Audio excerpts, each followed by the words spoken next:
Welcome to a new edition of the Neon Jazz interview series with Grammy-nominated jazz singer and composer Theo Bleckmann.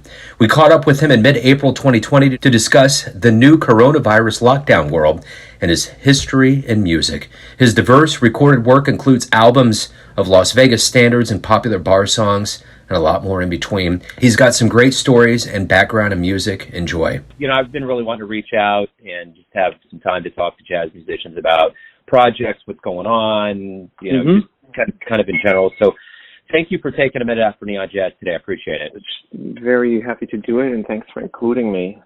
You bet. So talk to me a little bit about any projects that are upcoming, anything that's on your horizon or that you've done recently. So the most recent thing that I've done is a recording with the Westerlies, which is a beautiful brass quartet that, very much like myself, sway between contemporary music and jazz. They're all jazz-trained musicians, but they also play written, composed music. And so we did a project together called This Land, Songs of Refuge and Resistance. So we took material that either we wrote or we adapted, arranged, that sort of deal with the political undertone of resistance and sort of union labor songs, this kind of stuff. And so we did a record, and it's kind of come out in the fall. Well, that seems kind of apropos for what's going on right now. Yeah, I mean, it's what we were trying to do here is to make actually political music that is actually very, very beautiful to listen to, not just declamatory and loud and aggressive, which often is associated with this kind of subject matter, but something that's really, really lush and beautiful. So wonderful. So talk to me a little bit about your beginnings. How did you get into music? Kind of talk to me about your childhood, where you were born and raised. Yeah, I was born in Germany. I was a boy soprano very early on. I sort of had a natural knack for singing and enjoyed it and seemed to be good at it, I guess, and became a soloist in a children's choir. And then started to learn guitar, just folk guitar at first and then classical guitar later. Started at 6 and then piano at 10, classical piano at 10. And then in my teens in school, I had a schoolmate who was a clarinet player in the brass band, but he played Take 5 for me, of all things. And I was like, wait a minute, what is that? That's what I want to do. So, from then on, I started to listen to jazz. And then in 1987, I met Sheila Jordan while she was on tour in Europe, and she was teaching a workshop. And Sheila Jordan sort of took me under her wing and became my mentor, and then helped me get over here with a scholarship to New York in 1989. And that's where I've been ever since. Wow, Sheila Jordan, I can only imagine that's baptism by fire right there. Yeah. Yeah, it was incredible because we were instant friends. There was an instant, sort of seeing each other, and it was very, very wonderful. And I stayed with her in her apartment for my first visit.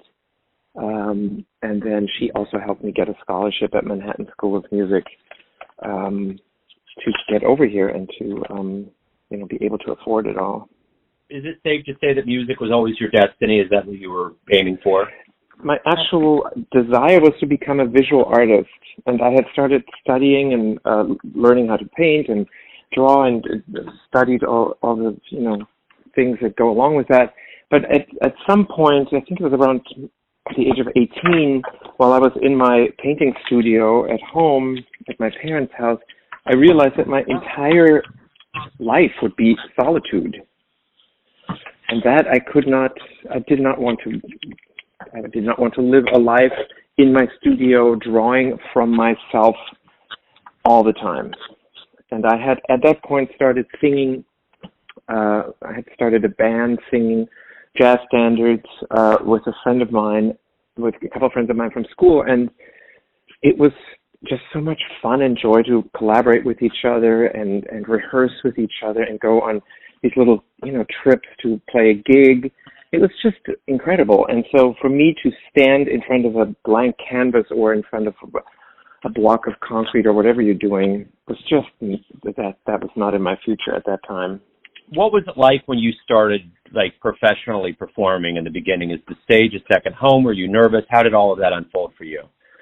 There's always a sense of excitement and nervousness, but not to the point of debilitating. You know, I always think like if you don't feel a sense of excitement anymore doing that, then I think you kind of lost something.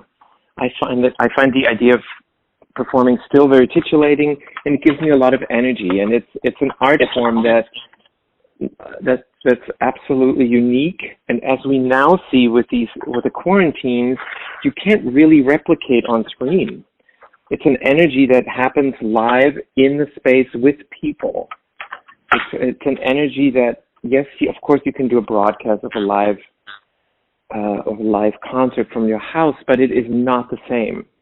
It's not the same as sharing an energy and a moment together in the same place. I think that's a very sacred kind of energy to me. And and I enjoy it. I love performing. It gives me life. I know it sounds cheap, but it is.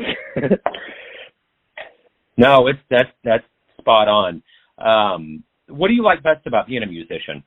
I think I like the best is about the camaraderie and the joint struggle with people, with musicians. I really love being on the road with basically friends.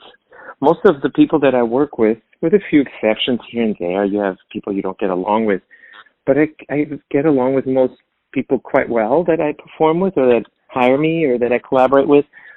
And it's just this great, incredible joy to make music and be with each other and travel with each other and hang out at the airports and all that kind of stuff. I enjoy it so much. It's really just a wonderful life to me. Yeah, this must be difficult then to have this not be a part of your life. It is, but I'm also not bored because I've always wanted a sort of a break from this crazy schedule that I've maintained, and I'm happy to maintain, and I enjoy, as I said. But there's also that other energies like, oh God, I would love to stand still and just have, I often said I would love to have a year off. I mean, it's not going to be, hopefully not a year off. I couldn't possibly afford it. But the idea of just having some time to myself and not having the pressure of doing something feels also really good right now. So I'm not going to complain and sit here bored or, whining. I'm actually somewhat enjoying this, time to reflect and to just do nothing also. Yeah, without a doubt. Well, let me also ask you this. When we do get out of quarantine and we're back and you're back on the stage and the audience is back in the crowd, what do you hope, what revelations do you hope we have about this time that we come into a live environment in a better way or wiser? Well, I'm hoping that we all feel that the time that we spend with each other is even more intense, even more precious, but it could also be the opposite. It could be that we feel that it's superfluous and that, yes, we could very well, be online. I'm not sure. I can't predict it. I don't know what people are going to feel as a whole, but for me, I can't wait to sit in a restaurant. I can't wait to hear a concert with each other, sort of be with each other in the same space, something I'm really missing. But that might not apply to everybody. I don't know what the young generation or the next generation is really used to and going to be conditioned to enjoy. So talk to me a little bit about why do you love jazz? Jazz to me is a music of the rebel or of somebody who is throwing a monkey wrench into history. So the musicians that I've always admired always craft something that goes against the grain a little bit, sometimes a lot. And I think that's part of that sort of pioneer spirit in jazz where yes, you learn the history, but then you got to create something of your own. And to me, that is an incredibly wonderful, liberating energy. And of course, the spirit of improvisation in jazz music is unique, unlike any other discipline or any other musical style has, brought that to a new height, to improvise and decide on different parameters to improvise on or with. So that's why I love jazz.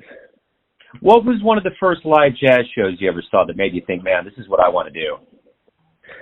One of the first live, strangely enough, was a concert by Chet Baker, one of his last concerts. And I don't know what got into me. The jazz club had a ginormous line outside. And I said to my friend who played me Take Five, we're going to go there, and we're going to stand in line, and we're going to get a ticket. And somehow I finagled my way to the front, like a little, I don't know. And we got the last ticket, and we were sitting right at the front of the stage to see him perform. And it was transformative beyond. Wow. That's wonderful. Yeah. So let me ask you this. This is my final question. Everyone has a perception of you, your family, your friends, your fans, but you're living your life. Who do you think you are? Who do you think you are? Who do you think you are? I'm the odd man out, I think. That's what I think. I am somebody who loves and embraces the tradition of jazz singing. I teach it. I wholeheartedly endorse and just love it. And yet I always have to do something really strange and weird and odd with what I do. And that's just, I've made peace with that. Very nice. That's how I think of myself, as the sort of odd man out. I like it, man. That's great. That's a great answer. You. It's a great way to wrap everything up. Hey, man, these are some pretty extraordinary times we're living through, so thanks for taking a minute to talk about. Oh, no problem. I enjoyed it. Thanks. Thanks for listening and tuning in to another Neon Jazz interview, where we give you a bit of insight into the finest singers and composers in Kansas City, New York City, and spots all over the world, giving fans all that jazz. Thanks to Theo for his time, music, and stories. If you want to hear more interviews, go to Famous Interviews with Joe Domino in the iTunes Store. Visit Neon Jazz at youtube.com, and for everything Neon Jazz all the time, go to the neonjazz.blogspot.com. Until next time, enjoy the jazz, my friends.